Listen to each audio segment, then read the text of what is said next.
Hi everyone, you are with me, AS Law Notes.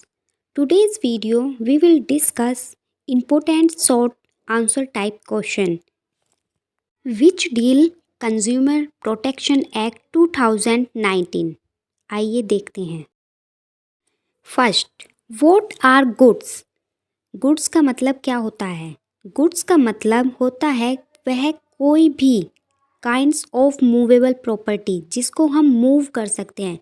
वो कोई भी आइटम थिंग्स जिसे हम एक जगह से दूसरी जगह ले जा सकते हैं उसे हम गुड्स कहते हैं. इसमें फूड्स भी इंक्लूड होता है जो कि दिया गया है सेक्शन 3 सबसेक्शन 1 के जे क्लॉज में of food safety and standard act 2006. इससे पता चलता है वह कोई भी चीज़ जिसे हम उसकी जगह से हटाकर दूसरी जगह पर ले जाएं वह गुड्स में इंक्लूड होगा और गुड्स में फूड भी इंक्लूड होगा. Second, what is called consumerism? Consumerism क्या होता है? यह एक मूवमेंट है, ऑर्गेनाइज्ड मूवमेंट, जिसमें कंज्यूमर के एजुकेट किया जाता है, उनको नॉलेज दी जाती है about their rights and how they protected from unfair treat.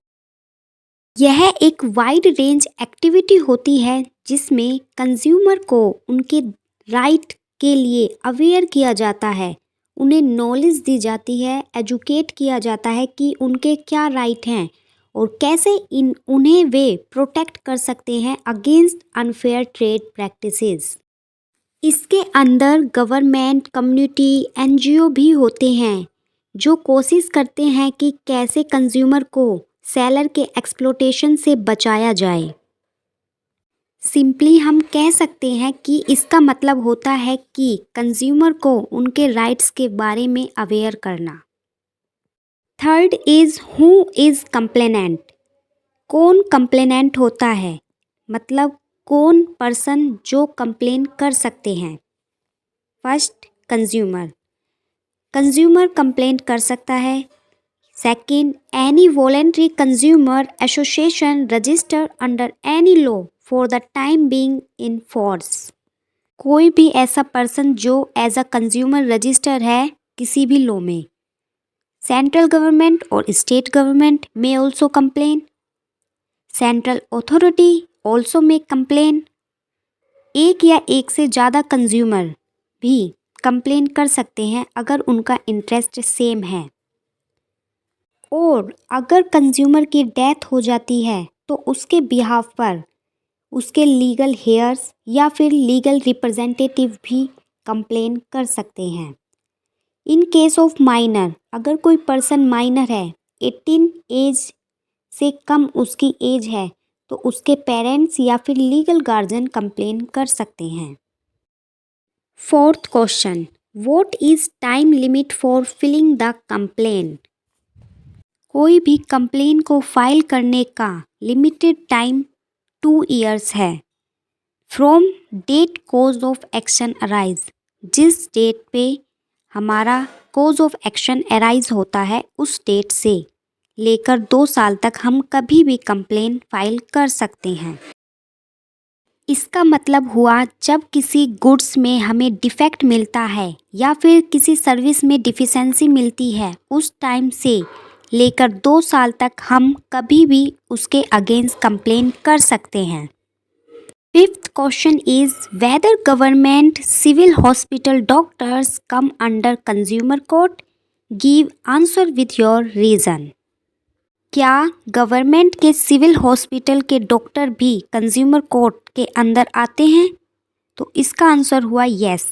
Government civil hospital doctor came come under the consumer court. Reason देखते हैं. वह कोई भी पर्सन जो सर्विस या गुड्स को यूज़ कर रहा है फॉर अ कंसाइडेशन वह कंज्यूमर कहलाता है. और मेडिकल सर्विस हमारी सर्विस के एम्बिट में फॉल होती है और उसके लिए हम फ़ी या फिर चार्ज पे करते हैं जिससे हम कंज्यूमर की डेफिनेशन में आ जाते हैं. और फिर पेशेंट सफ़र करता है किसी भी निग्लिजेंसी, डिफिशेंसी इन सर्विस और अनफेयर ट्रेड, तो वह कंज्यूमर कोर्ट को अप्रोच कर सकता है। The Supreme Court ruled in India Medical Association versus VP सांतवास that doctors and hospital can be considered service provider under Consumer Protection Act for service that are paid for. Supreme Court ने India Medical Association versus VP सांतवास के case में कहा था कि doctor और hospital जो सर्विस प्रोवाइड करते हैं वह कंज्यूमर प्रोटेक्शन एक्ट के अंडर सर्विस आ जाएगी अगर वह पेड है तो।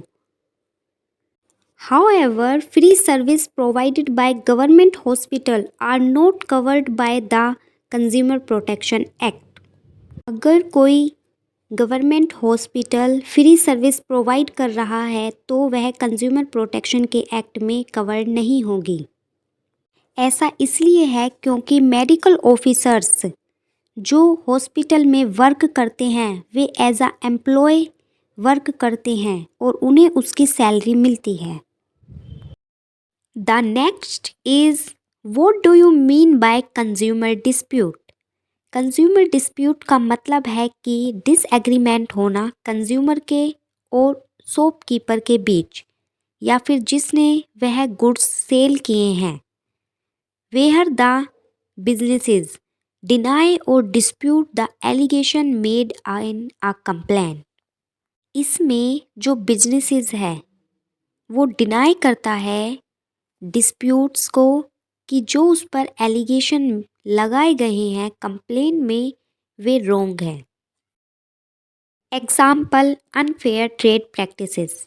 इसमें कंज्यूमर यह एलिगेशन रेज करता है कि जो गुड्स, प्रोडक्ट्स या सर्विस प्रोवाइड की जा रही है वह अनफेयर है या फिर जो गुड्स उन्हें दिए जा रहे हैं वह डिफेक्टिव हैं या उनकी सर्विस में डिफिशेंट है या फिर वे अपनी सर्विस या चार्ज का ओवर चार्जिंग कर रहे हैं या फिर वे ऐसे प्रोडक्ट सेल कर रहे हैं जो लाइफ के लिए हार्मफुल हैं या फिर वे कॉन्ट्रैक्ट अनफेयर है। The next question is what do you mean bye deficiency under this act? Deficiency का मतलब होता है कोई फॉल्ट या फिर इनपरफेक्शन, शॉर्टकमिंग या inadequacy in quality, nature, manner of performance जो कि मेंटेन करना चाहिए था उनको अकॉर्डिंग टू लॉ, लेकिन वह उसको नहीं मेंटेन कर पा रहे हैं या फिर वह उस चीज़ को परफॉर्म करने में फेल हो रहे हैं जो कि उन्हें कॉन्ट्रैक्ट के अकॉर्डिंग परफॉर्म करना चाहिए था। यह सब डिफिशेंसी का अंदर आता है। या फिर इसमें वह भी इंक्लूड होता है कि कोई एक्ट निग्लिजेंस से किया जा रहा हो या फिर जो एक्ट उन्हें करना चाहिए था वह उसको नहीं परफॉर्म कर रहे, ओमिशन कर रहे हैं उस एक्ट को करने के लिए, जिसकी वजह से कंज्यूमर को लॉस या इंजरी हो रही है या फिर वे जानबूझकर उस इंफॉर्मेशन को नहीं दे रहे जो कि कंज्यूमर को उन्हें देनी चाहिए जो कि रिलेवेंट है उस गुड्स या सर्विस से। यह सब डिफिशेंसी में इंक्लूड होता है according to this act. Now we move to next question, question number 8। What is a misleading advertisement? Misleading advertisement क्या होता है? मिसलीडिंग एडवर्टीजमेंट का मतलब है कि किसी प्रोडक्ट या सर्विस के बारे में गलत इन्फॉर्मेशन दे रहे हैं या फिर वे फॉल्स गारंटी दे रहे हैं जिससे कि कंज्यूमर मिसलीड हो जाए सब्सटेंस की नेचर, क्वालिटी, क्वांटिटी कि उस सर्विस या प्रोडक्ट की क्या क्वालिटी है, नेचर क्या है उसका, क्वांटिटी क्या है, इस बारे में। या फिर वे उस चीज़ के लिए कन्वे कर रहे हैं जो रिप्रेजेंट करती है सर्विस या फिर प्रोडक्ट को जो अनफेयर ट्रेड प्रैक्टिस के अंदर आती है या फिर वे जानबूझकर उस इंफॉर्मेशन को छिपा रहे हैं जो कि कंज्यूमर को पता होनी चाहिए। सिंपली मिसलीडिंग एडवर्टीजमेंट का मतलब है कि कोई भी ऐसी इंफॉर्मेशन देना जिससे कंज्यूमर के इंटरेस्ट को हार्म हो रहा है या फिर वह इंफॉर्मेशन कंज्यूमर को मिसलीड कर रही है।